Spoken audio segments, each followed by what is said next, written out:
Assalamu alaikum, dear people of Maidan. We are at the Nazara top, Mr. Yasin Sahib. You see that at the south side there is Arhang, where there are many green trees and grasses, and the people of that area are enjoying them and amusing from the nature.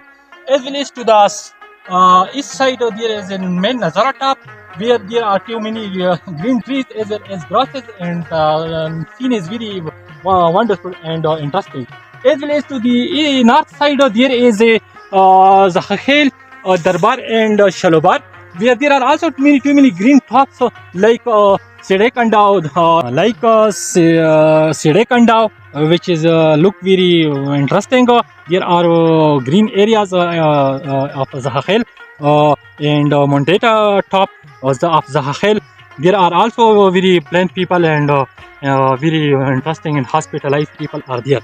As well as the Darbar Zakha Khel and Shalobar Dunga, where there are Chota Landawar and Bada Landawar. These people are very hospitalized people and simple life are enjoying.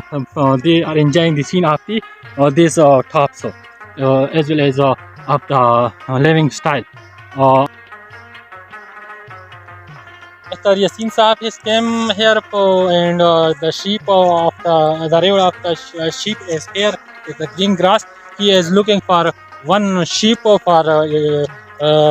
dinner time eating and preparing. Mr. Yasin Saab is seeking and choosing one of the sheep for making it in the dinner eating. I am very thankful to you, and I want to must visit this area. Yasin Sahib, you feel very interesting this area? Good.